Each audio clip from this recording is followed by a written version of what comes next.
Hey, it's Rav. Welcome to the Everyday Investor, the hottest investment show in the world. That's right, I said it. I don't care who knows it. The challenge often is that we take our precious time, we go to work, we get paid in order to eat. But imagine a life where money could make you money so that you could work a little less, have more time for those things that matter most. Family, friends, engaging in some sort of purpose greater than yourself. That's what this show is all about, teaching you how to grow your money. Don't go anywhere. We'll be right back. So forget short-term, long-term, and mid-term for a second. What you're essentially doing is you're renting out a furnished space for someone else to come live in without having the headache of furnishing it, bringing everything with them, and all of that. So there's a lot of folks that are interested in such an offering, and sometimes people need it for a few days, but sometimes they need it for a few months.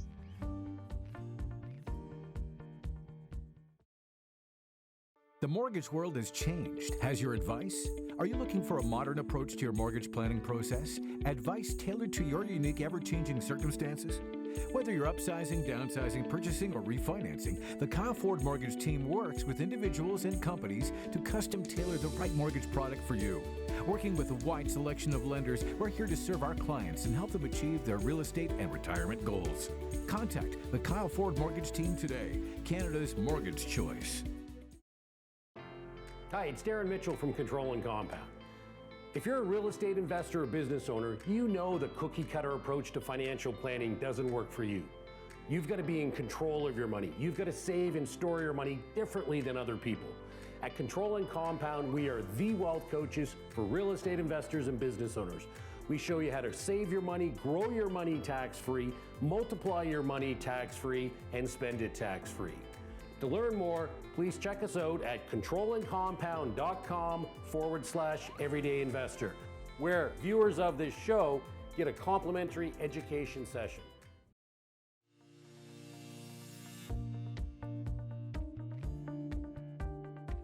Hey, it's Rav. Welcome back to the Everyday Investor. Today we're talking to my good friend Ali, actually my neighbor, super excited on my street. And we're going to be talking about how we can make money with the short-term, mid-term concept, but this is with a bit of a twist, a little bit of arbitrage, if you will. Ali, thank you so much for being on the show with me, my friend. Normally I see you when we're going for a walk around the lake there, and your beautiful wife and son, and it's nice to have you on TV with me and just kind of educating the viewers on what you do, this short-term, mid-term arbitrage, kind of with a twist, and we'll get into that in a second. But how are you finding things? Here we are in the fall of 2023. A lot of investors this is the time to strike when things are distressed, if you will. But then there's other people that, because of the government and what they can do to manipulate and for example, interest rates. I mean, what is Ali's thoughts? Where do you think, so what are your thoughts today? Where do you think we're going? We'll never hold you to it. You don't have a crystal ball there, but what are you thinking when it comes to investing, making money, so on and so forth? All right. Good question, Raf. First of all, thank you for having me on your show. Excited to be here. Watched a lot of your episodes. Honored to be here, truly. And yeah, it is different seeing you on the screen here versus on the walks. The camera definitely takes away a few pounds, if you will. You look good. But Rav, coming back to your question, times are changing every single day, every single week. It's a different reality. Something pops up. It's been like this for the last few years, right? So whenever there's change, there's opportunities. And if you are able to get ahead of it, I think you can come out on top, right? So you asked me about interest rates. I think, even if I had a crystal ball, it probably wouldn't be right. I think right now we're thinking we might see some drops later of next year, but inflation continues to be high. So with the next rate announcement coming up in a few short weeks, hopefully we stay stagnant, but I wouldn't be surprised if we see one more hike. But hopefully sometime later next year, we'll start to see the rates come down.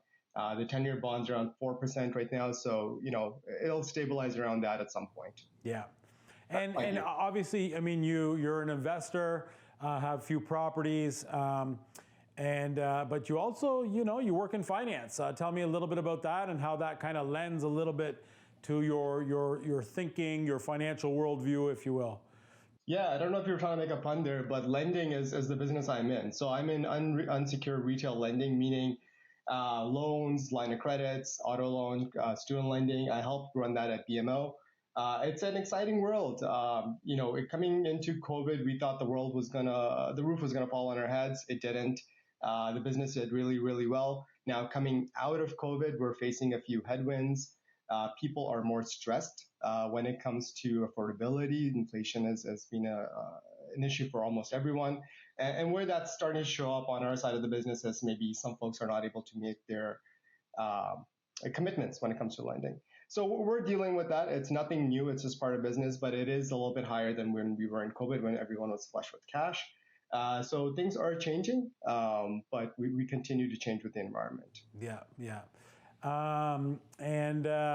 There's somebody in our neighborhood that we that I know well, and you are getting to know. They're going away for a long period of time, a few years, and they have their house, a very nice, high-end luxury home for rent.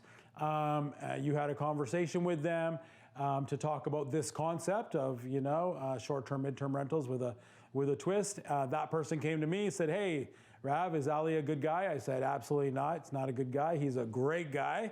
Wife even better." And so that's kind of how we got onto this and started talking investments. And so it's very interesting. So talk to me a little bit about the rules in the GTA, Ali, when it comes to what we can do and can't do.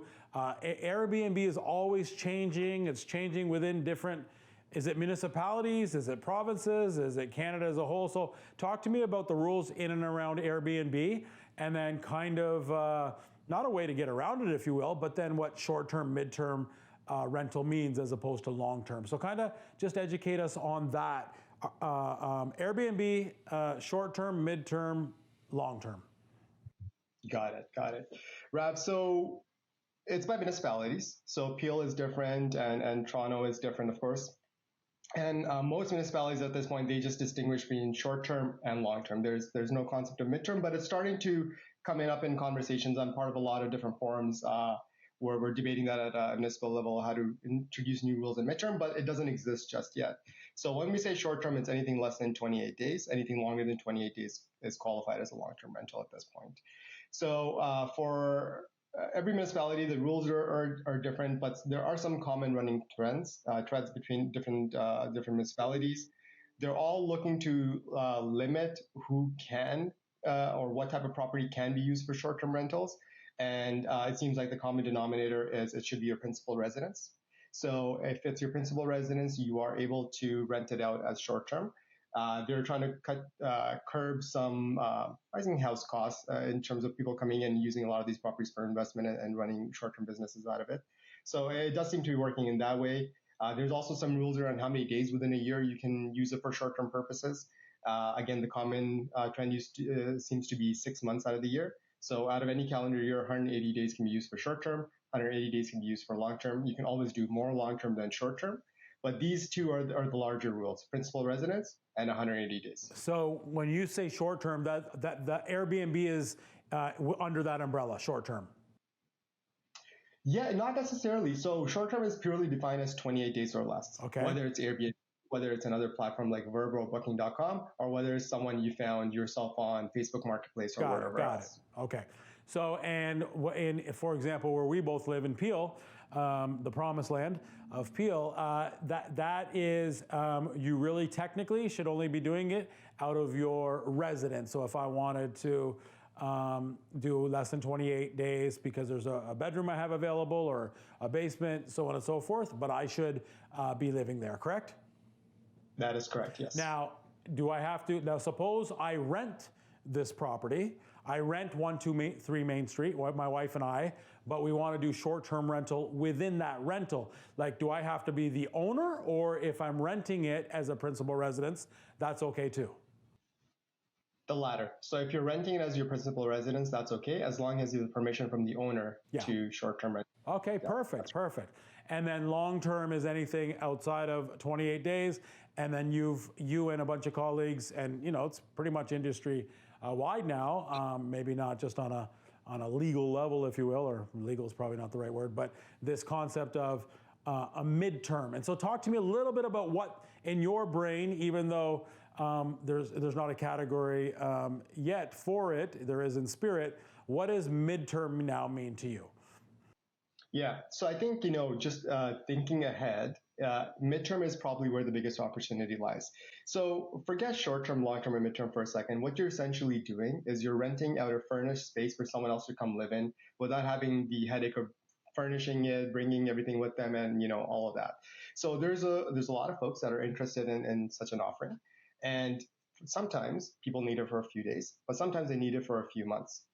Maybe not a year, but a few months. Maybe they're just new to the country. They're between houses and the other one is taking a little bit longer to close, or for whatever reason, they need to move a little bit sooner. Maybe the schools are starting earlier and they want to be in the area so their kids can attend that school. There seems to be a lot of people that are interested longer than 28 days, but less than a year. And there's a huge demand for that. So regardless, again, of the term you're lending it for, having a furnished place available for that market is a huge opportunity that I think anyone can take advantage of. Now, the benefit of doing midterm, which in my definition is more than 28, less than a year, is that you don't need the licenses in place. Anyone can do it. There's no rules around number of days. There's no licensing from municipalities. You're able to do it as your primary or your secondary residence. It really doesn't matter. Got it. Okay. And like most things in life, the more you buy, the cheaper it is, the longer it is, the cheaper it is. So now from an investor point of view, Ali can make a better return in the midterm as opposed to if it was long-term, right? That is 100% right, exactly. Yeah. And what is our demographics? I mean, I know a lot of yours are the high end. It's not kind of, low end. We're talking premium rent, if you will. So are we looking at, like, where are you marketing? Is it corporations where the CEO needs to come in and stay for 3, 4, 5 months? Or what's the demographics and how does that work? Good question. So I started in, I wouldn't call high end, more so basements, and now I'm moving towards the higher end market. And the primary reason being that's where people do want to come for a longer time and they have the money to afford a furnished place for a longer period of time. And funny you say CEO, there's one of my apartments downtown, there's a CEO living there for 6 months and she'll be there for over the winter. It's a 3-bedroom apartment. She needs a bigger space. She needs something a little bit more luxurious and high end, and that's what she's looking for. So there's definitely a market for all of that. A lot of consultants that come with their families, again, for short-term projects, are looking for a place like that. And sometimes in unfortunate circumstances, if someone is from out of town, they need to be close to a hospital. Again, they want to stay for a few months. They're looking for a place like that as well. You do find those pockets. If you're looking for corporates, they are people that are sponsored by their company to come over. They're traditionally looking for smaller units. Again, it could be higher end, but smaller, 1 or 2 bedrooms, not a large house or a 3-bedroom apartment. It's usually one person by themselves. So again, you have to find your demographic, and then you have to have an offering that revolves around the demographic in place. Yeah.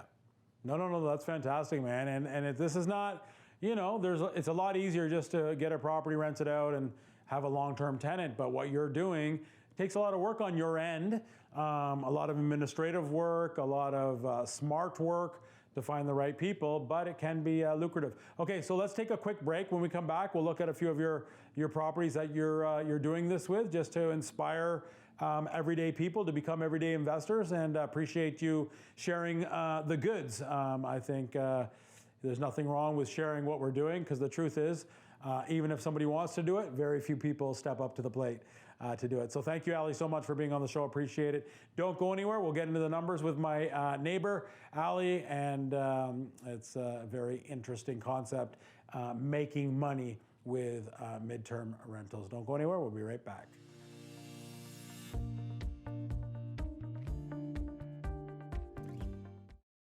Hey, it's Rav. A few years back, I learned about trading stock options by taking the Theta Trading course. My son, my friends, myself, all of us benefited immensely by applying their strategies, and I want you to have that same benefit by taking their course as well. I'm not receiving any monetary benefit whatsoever by telling you this. It's just that, as you know, I believe that knowledge mitigates risk. Visit their site to find out more.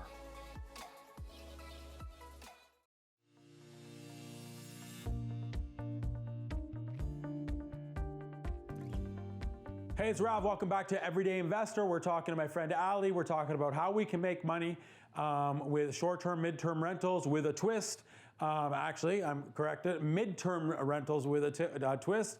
A little bit of arbitrage where Ali goes in and rents out properties, you know, kind of medium to high-end properties, and then does mid-term rentals with them. Ali, give us a few examples just to kind of inspire people out there. And how did you learn this?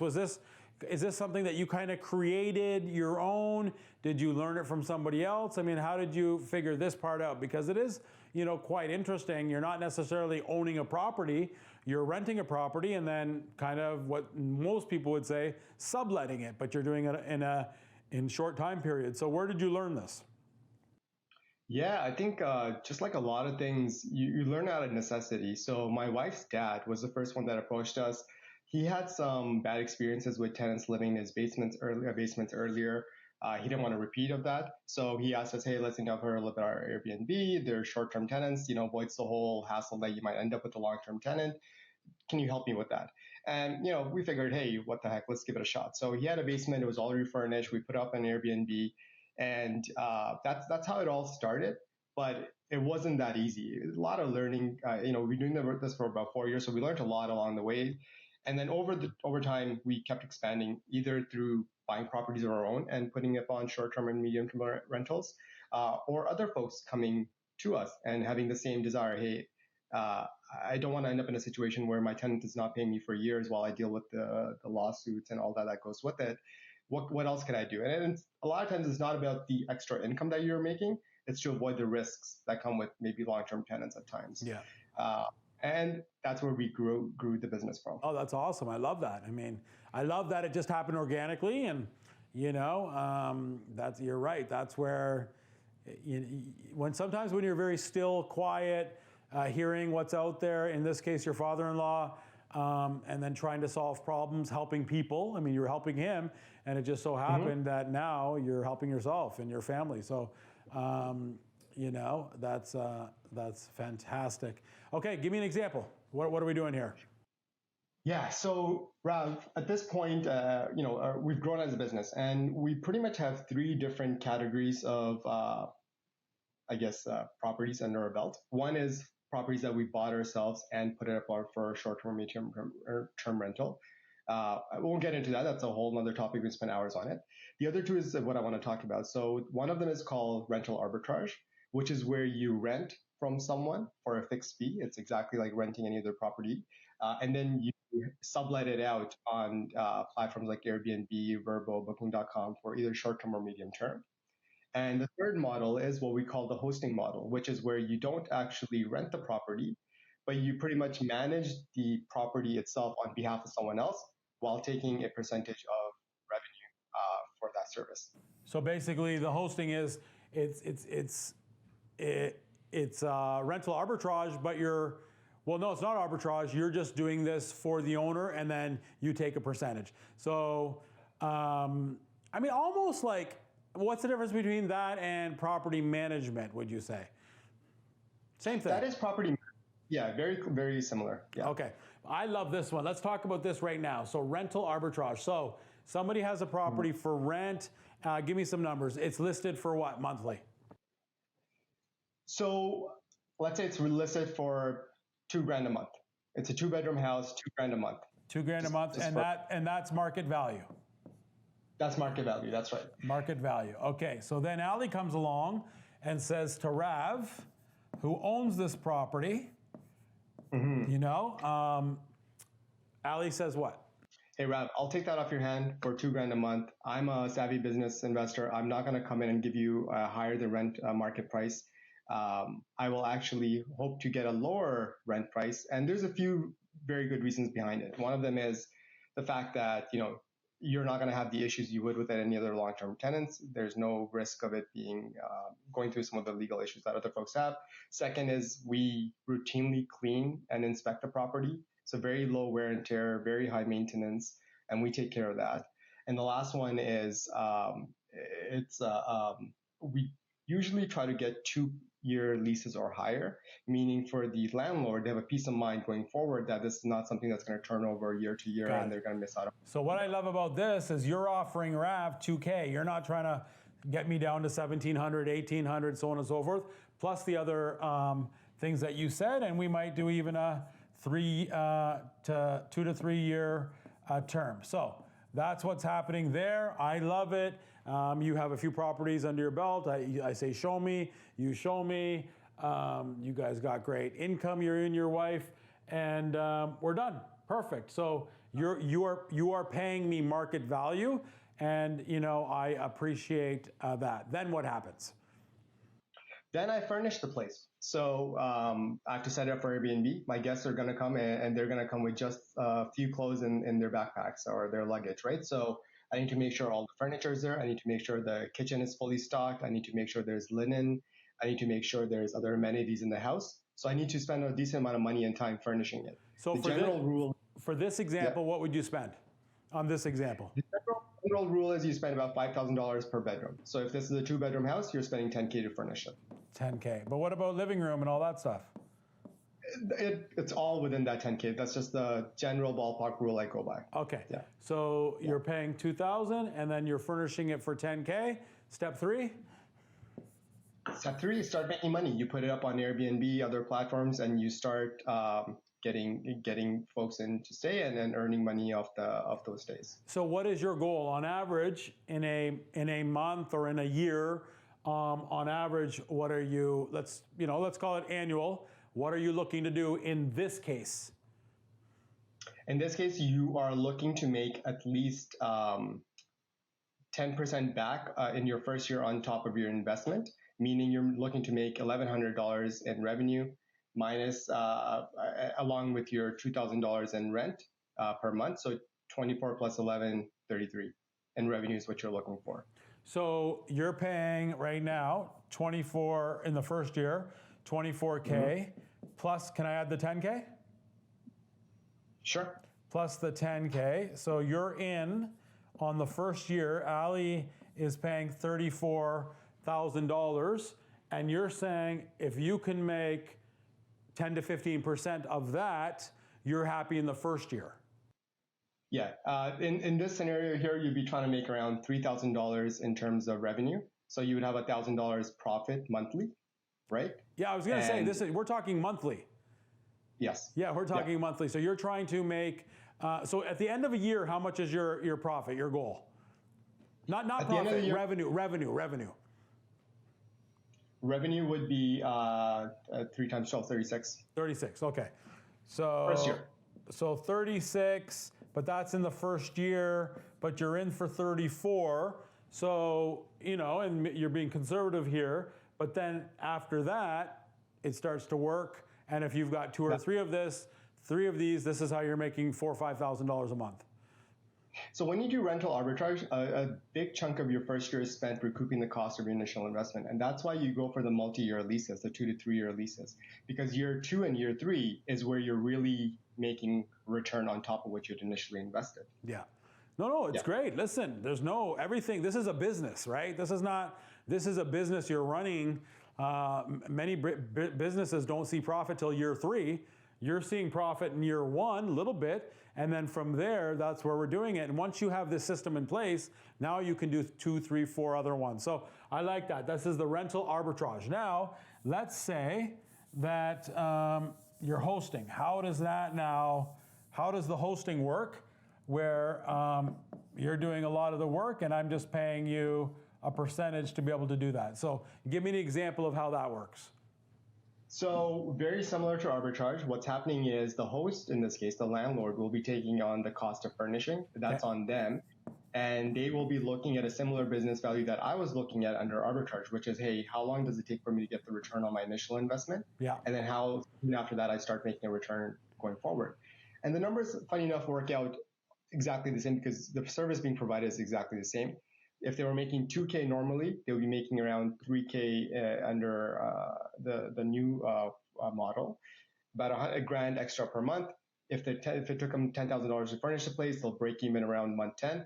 And going on from there, they have it's an extra 50% revenue for them monthly compared to market rent. I wish you would have moved into the neighborhood a lot earlier. As you know, I have a nice walkout suite, 2-bedroom suite, fully furnished, so on and so forth. But now my daughter got married, last month, and so her and my son-in-law are living there. But that's something that what you're talking about. Hey, if I've got a bedroom suite, I could furnish it, and Ali does all the rest. And with midterm rentals, it's not like somebody's just getting it for a weekend or whatever the case, but we're doing midterm rentals, and we both benefit. You take care of it all. You're the working partner, and I'm the one that provides the property and the furnishings. And Rav, funny you mentioned that. As you can probably imagine from the numbers I'm giving you, a lot of your cost is with the upfront furnishing. A lot of folks actually have that already in place. Yeah. Your situation, you probably already have furniture in your basement. So there is no upfront cost. You are most likely already set to go. Maybe a little bit of cost here and there for small things, but your upfront cost is a lot lower if you already got a little bit of furniture there. Yeah. And if you're scrappy, you can actually find a lot of this furniture for really, really cheap if you're buying it off Facebook Marketplace or other places where there's used furniture for sale, which is usually 1/3 or 1/5 of the cost brand new. So there are a lot of ways to save money for your upfront investment and be scrappy about it. No, I love it. Listen, this is fantastic. I mean, you are providing a great, so really what you're saying is, we've got, I don't know what, on an evening like tonight, 25,000 people are watching, tuning into the show, and you're saying, hey, listen, if you've got a basement, a rec room, separate entrance, basement apartment, 1-bedroom, 2-bedroom, 3-bedroom, to talk to you, Ali, in terms of the hosting program, where they can get rent and get good rent with midterm rental, but you take care of all the work and you take a piece to be able to do that. It's a win-win situation. So your information's there on the screen. You don't mind people getting a hold of you? No, please call me. Yeah. No. This is really, really good. So again, just to reiterate, I forgot even the first way because number 2 and 3 is so good. It's a form of arbitrage, but we actually own the property. So it's a combination of equity investing and arbitrage on top of that. Right? Yeah. So you own those properties yourself. But the second one is arbitrage, where Rav owns the property. You rent it from me, and now it's yours. You do what you want with it. We'll do a 2, 3, 4-year lease. Or the third one, which is really exciting. I like it. Before I even on this show, I said, hey, I'm more interested in the second one. But the more I think about it, there's so many people that just don't have the time, energy, brain power to think about their basement suite, if you will. If they spend a few bucks and turned it into 1, 2-bedroom, and furnished it because they're treating it like a rec room anyways, they can make some income such in times like this when cash flow is of utmost importance. That's great. One thing you asked me earlier is, things that are changing and what are my opinions about that. One of the things that's changing very rapidly is rent prices. They're going up day by day, right? So as rent prices go up, so does this. And one of the other things people try to avoid is getting locked into a stagnant rent with a tenant while the market around them is going up so fast. With something like this, you keep going up as the market goes up, right? Yeah. So it's another benefit that sometimes people forget. Yeah. No, that's fantastic, Ali. Appreciate the time on the show with me, and you'll have to have you back because I want to just see, how you're progressing, and very, very exciting. Thanks for being on the show with me. Thanks for having me. Yeah, and thank you guys for watching. Without you, we would not have a show. Make sure you tune in to everydayinvestor.com. That's where you can see this show again, any of our other ones. It's Everyday Investor on demand, if you will. Until then, we'll see you next week, same place, same time. Honey, I love you. I'll be home soon. Bye, everyone.